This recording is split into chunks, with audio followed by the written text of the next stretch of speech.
Você também já deve ter ouvido falar que o candomblé está virando uma religião elitista, onde tem lugares em que há pessoas cobrando coisa de R$ 1.000 para jogar um búzio, R$ 2.000 no ebó, R$ 5.000 num bori e às vezes mais de R$ 10.000 numa iniciação. Isso não é uma mentira e é por isso que hoje nós vamos falar a verdade, quanto realmente custa estar no candomblé.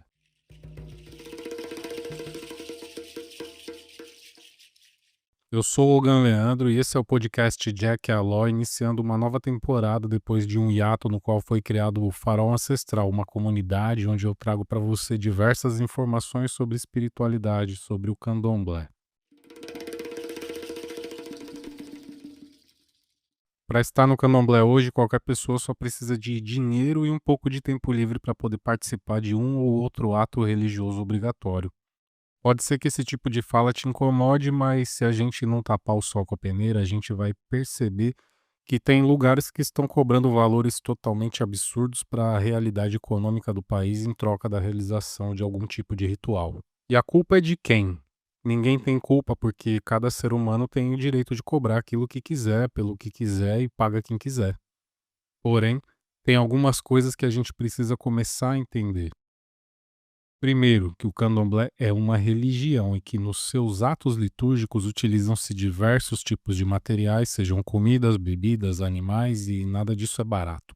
Se você não vive dentro de uma ostra, você já percebeu que o preço de tudo só está subindo e a cada dia que passa nós pagamos mais e mais impostos. Eu nem vou entrar no detalhe que tem muito pai e mãe de santo que gosta de usar várias coisas importadas que venham da Nigéria, por exemplo, que muitas vezes nós já temos aqui no Brasil e que a importação acaba sendo totalmente desnecessária e só encarece ainda mais as coisas. Se antes você comprava 1 quilo de determinado grão que pagava coisa de R$ 3, R$ 4 no mercado, hoje você está pagando 7, 9, 11, e isso dependendo do lugar onde você mora.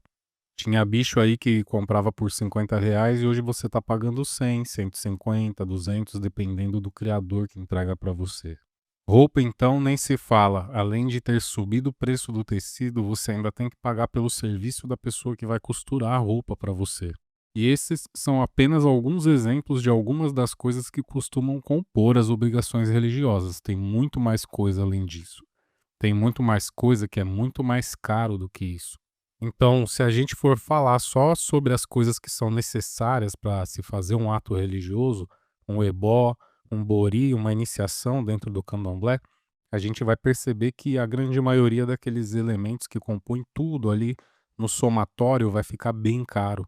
E além disso, tem água, luz, tem gás e várias outras coisas que também precisam ser contabilizadas no valor final de qualquer ato religioso do candomblé que for realizado. O candomblé é uma religião onde ninguém faz nada sozinho. Um ebó, dependendo de não haver ali uma grande complexidade, até vai, mas um bori, uma iniciação, não tem como. Exige uma logística, exige várias pessoas para poderem participar, para poderem executar as tarefas que vão ser necessárias para que esses atos aconteçam. E agora a gente precisa entender que há duas categorias de pessoas que passam por esses atos. A primeira é a que hoje em dia muita gente chama de cliente, e a segunda são os filhos de santo propriamente ditos. E o tratamento, a forma de execução de tudo isso para um e para outro é bem distinta. O cliente é aquela pessoa que chegou numa casa de candomblé e não é iniciado, não tem nenhum vínculo com aquela família de axé, está precisando de alguma ajuda espiritual. O pai ou a mãe de santo ali se dispôs a ajudar e essa pessoa vai ter que pagar por esse serviço que está sendo prestado. Já o filho de santo é aquela pessoa que ou é iniciado ou ainda não é iniciado, mas faz parte daquela comunidade religiosa e por algum motivo está precisando passar por um ato litúrgico. Ele também precisa contribuir financeiramente, mas de uma forma um pouco mais diferenciada.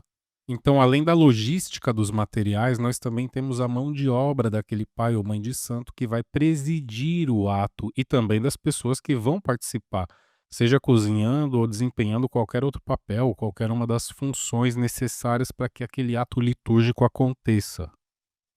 Se é para um cliente, eu acho que é muito justo, é muito digno que aquelas outras pessoas que vão participar do ato, da obrigação religiosa, recebam algum valor, porque afinal, como eu já disse antes, é o tempo, é o esforço delas, é o que elas poderiam estar gastando com qualquer outra coisa que elas quisessem. trabalhando, estudando, se divertindo, mas não.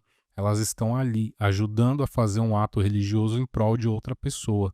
Agora, se é para um filho de santo de uma comunidade religiosa, eu já acredito que a primeira coisa que a gente precisa observar é quem é aquele filho de santo para aquela comunidade religiosa.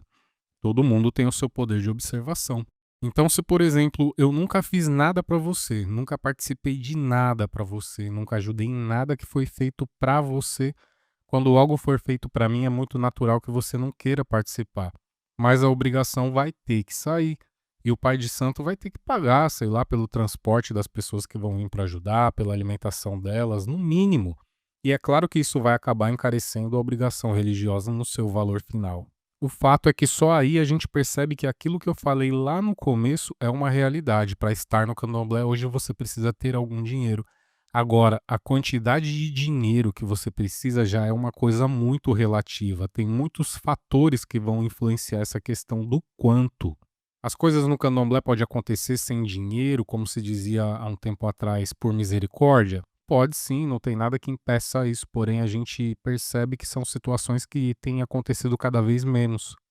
E depois que a gente já entendeu tudo isso, a gente bate no calcanhar de Aquiles. Nós já falamos que tem a questão da mão de obra, que tem que pagar o pai ou a mãe de santo e muitas vezes as pessoas que participam. E que é por tudo isso que, na maioria dos casos, as coisas ficam caras. Mas além disso, também tem alguns delírios de grandeza de algumas pessoas que precisam saciar esses delírios. E mais uma vez eu digo, se não taparmos o sol com a peneira, nós sabemos que muitas das vezes, na maioria dos lugares por aí, as pessoas que estão pagando caro para fazer algumas coisas dentro do candomblé estão pagando pelo uso de uma marca. É pelo nome de um sacerdote ou sacerdotisa, é pelo nome de um ilê-axé onde eles tomaram obrigações ou pelos cursos, pactos e iniciações que eles fizeram com alguém que faz parte do que hoje é chamado de culto tradicional iorubá. No fim das contas, para algumas pessoas, tudo isso agrega valor nos seus serviços, então você acaba pagando por uma marca. E tá errado? Não, não tá. Infelizmente, é como eu já falei lá no começo, cada ser humano põe o preço que quiser naquilo que quiser e paga quem quer. E todo mundo tem o direito de concordar ou discordar de tudo isso que eu tô falando aqui agora, mesmo que seja essa a realidade que muita gente não quer enxergar ou enxerga e não quer aceitar. E infelizmente há sim pessoas que estão cobrando valores muito além daquilo que é necessário, mas esse é o ser humano. E infelizmente a gente não pode fazer nada sobre isso, até porque o candomblé não tem uma corregedoria que vai regulamentar ou fiscalizar esse tipo de coisa. O que nós podemos fazer é desenvolver um senso crítico para assim poder discernir o que é um valor justo a ser pago.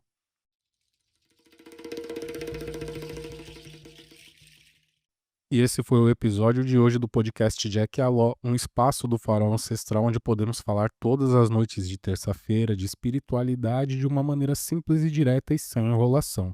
E se você quiser, me manda dúvidas ou sugestões nas redes sociais da nossa comunidade e juntos vamos fazer um candomblé diferente.